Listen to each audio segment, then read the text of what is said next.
Hello বন্ধুরা, তোমরা কেমন আছো? আশা করি সবাই ভালো আছো। আমিও খুব ভালো আছি। তো আজকের ব্লগটা তোমাদের সকলের খুব প্রিয় একটা ব্লগ। আর আমাদের কলেজের আজকেই আমাদের একটা অনুষ্ঠান আছে।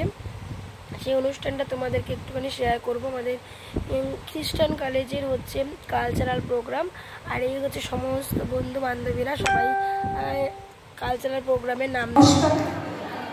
কবিতা রবীন্দ্রনাথের কবি, কবি সুকান্ত ভট্টাচার্য। এখনো আমার মনে তোমার উজ্জ্বল উপস্থিতি, প্রত্যেক নিভৃত ক্ষণে মত্ততা ছড়ায় যথারীতি। এখনো তোমার গানে সহসা উদ্বেগ হয়ে ওঠে, নির্ভয়ে উপেক্ষা করি জঠরের নিঃশব্দ ভ্রুকুটি। এখনো প্রাণের স্তরে স্তরে তোমার দানের মাটি সোনার ফসল তুলে ধরে। এখনো স্বগত ভাবা বেগে মনের গভীর অন্ধকারে তোমার সৃষ্টিরা থাকে জেগে।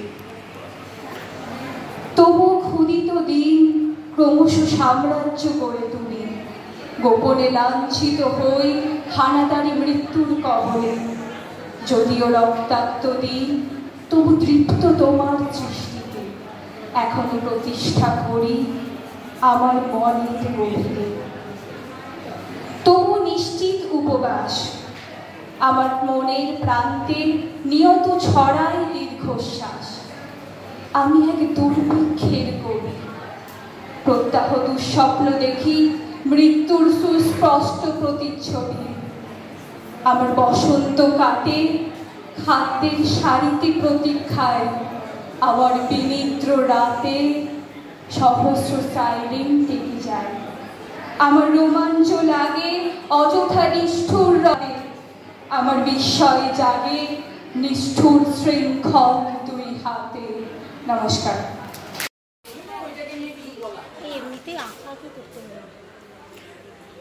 আমি ভিডিও করছি, আমি ভিডিও করব না, আমরা হচ্ছে দর্শক।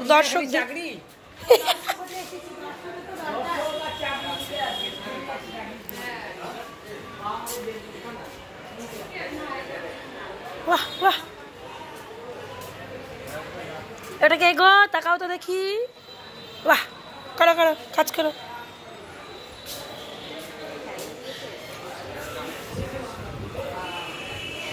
এই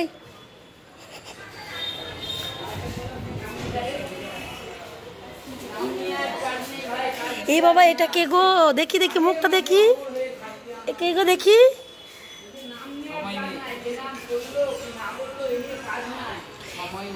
পিপিলিকা দলবল ছাড়িয়ে একা কোথাও যাও ভাই বলি, সেই ছটা বলতে শুরু কর। লিপিটা ভালো হচ্ছে, সুন্দর হচ্ছে। লিপি এবার তাকা।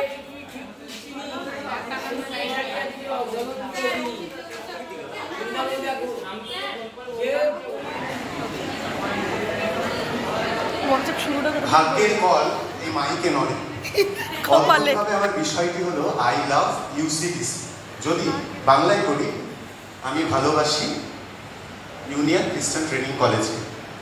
আমি একটু বিষয়টাকে চেঞ্জ করে দিচ্ছি। উই লাভ ইউসিটিসি, আমরা ভালোবাসি ইউনিয়ন খ্রিস্টান ট্রেনিং কলেজকে।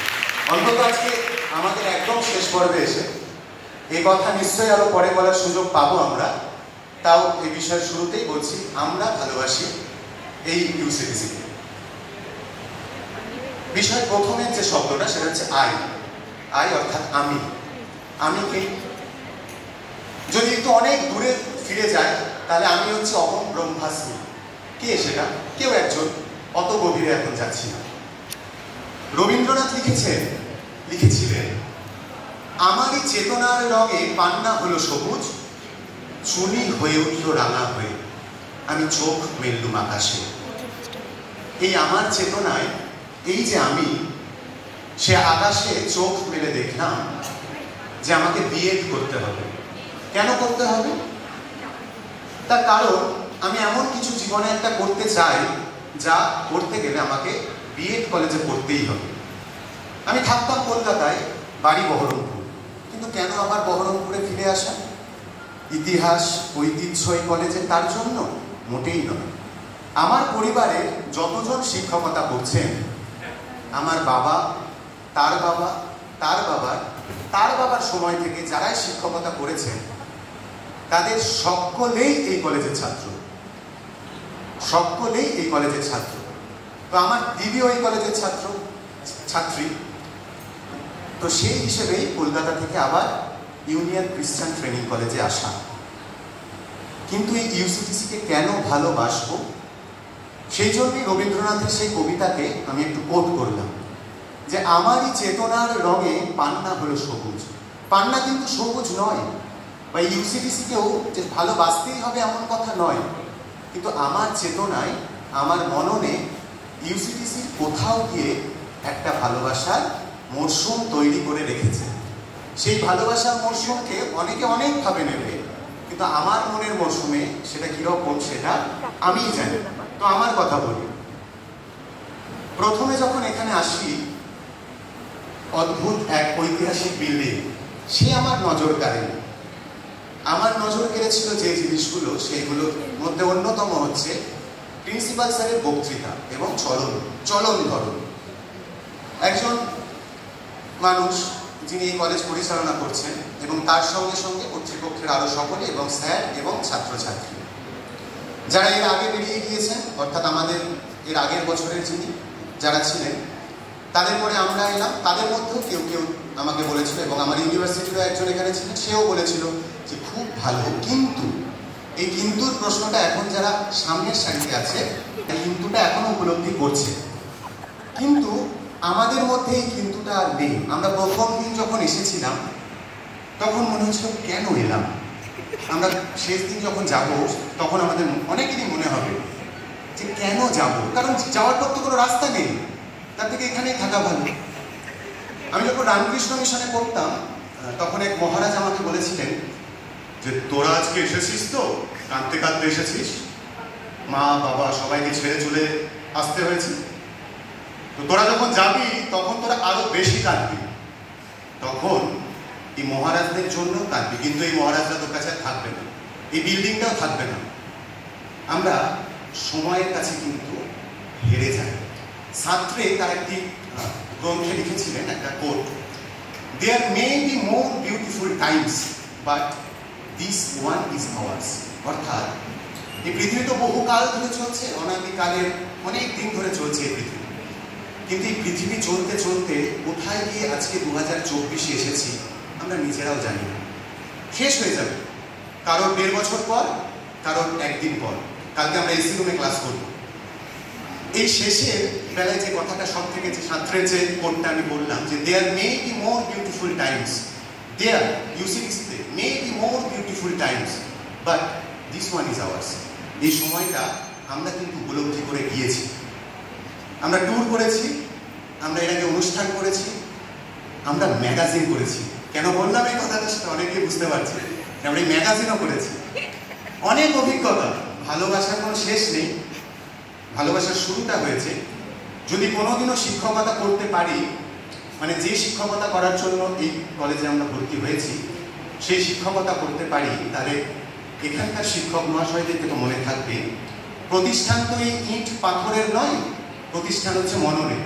আমরা আমাদের সংস্কৃতিতে, আমরা আমাদের মনে, আমরা আমাদের চিন্তনে এই ইউসিটিসি বা ইউনিয়ন ক্রিশ্চান ট্রেনিং কলেজকে যেন বয়ে নিয়ে যেতে পারি অনাদিকালের উৎস হতে আমরা যতদিন বাঁচব। কারণ দিস ওয়ান ইজ আওয়ার্স, এই সময়টা কিন্তু আমাদের।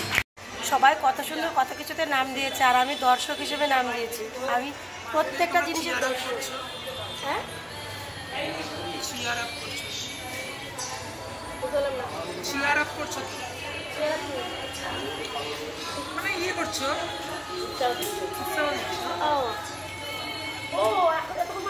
মানে মাথায় ঢুকলো, কোথায় ছিল? সবাই কত সুন্দর কম্পিটিশনে নাম দিয়েছে, আর আমি দেখছি দর্শক। দর্শক, হ্যাঁ, আমার দলে অনেকে আছে, আমি একা না, আমার মন্দিরেও দর্শক।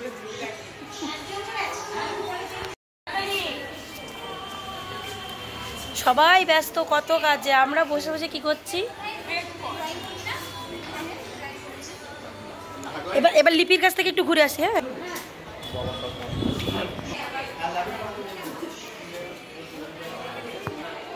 ফার্স্ট প্রাইজ লিপিকে যদি না দেয় কান্না করবি এখানে বসে। ধান আমরা আন্দোলন করবো, আমরা প্রতিবাদী মুখ। এখন তোকে যদি ফার্স্ট প্রাইজ না দেয় আর অমরকে সেকেন্ড, তুমি এর কন্ট্যাক্ট নাম্বারটা নিয়ে রাখো, তোমার বিয়েরতে সেই পিড়িতেও তো আঁকতে হবে, একে অর্ডারটা দেবে। কিন্তু দারুণ একটা খাসা কথা কইছো, কিন্তু আমার বৌদিও আঁকতে পারে দারুণ, তাহলে টাকা খরচা করে করবো। This is point. তো বন্ধুরা, এই আঁকা কম্পিটিশনে কিন্তু এই আলপনা কম্পিটিশনে সবাই বেশ সুন্দর এঁকেছিল, কিন্তু তার মধ্যে সবথেকে আমার ভালো লেগেছে আমাদের এক বান্ধবী লিপি। ও হচ্ছে এত সুন্দর এঁকেছে। তারপরে দেখো এই যে এটা এঁকেছে অমরেরটাও খুব সুন্দর এঁকেছে, আর এটা হচ্ছে সেকেন্ড সেমিস্টারের একটা মেয়ে। তো মোটামুটি সবারই খুব সুন্দর হয়েছে। আর এই যে শনিমেষ এঁকেছে খুব সুন্দর, তো প্রত্যেককেই খুব সুন্দর এঁকেছে। তো চলো এখন হচ্ছে আমার একটা বান্ধবী একটু নাচ দেখে নেবে। এখানে আমি নাচটা পুরো দিতে পারলাম না, শর্টস ভিডিওতে দিয়ে দেবো, তোমরা একটু দেখে নিও। ইউটিউবেও শর্টসে দিয়ে দেবো, তোমরা একটু দেখে নিও। ও অমায়িক নাচে, আর ও কেবলমাত্র নাচই করে না, ও কিন্তু নাচের একজন টিচার। ওর বিশাল বড় একটা স্কুল আছে, নাচের স্কুল। আর ও কিন্তু খুব সুন্দর নাচ করেছে।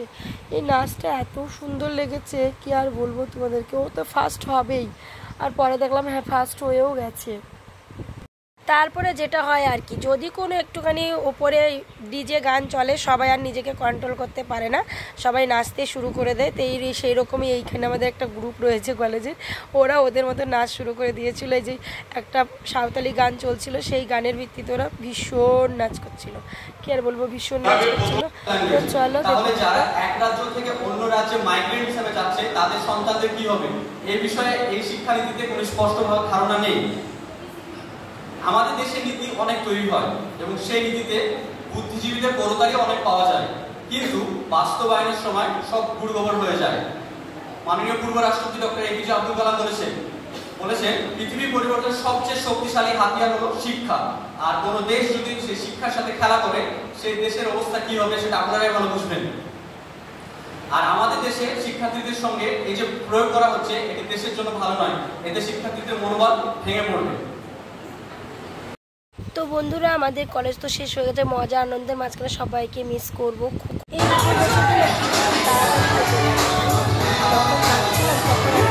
ছিল মনে হচ্ছিল শেষ।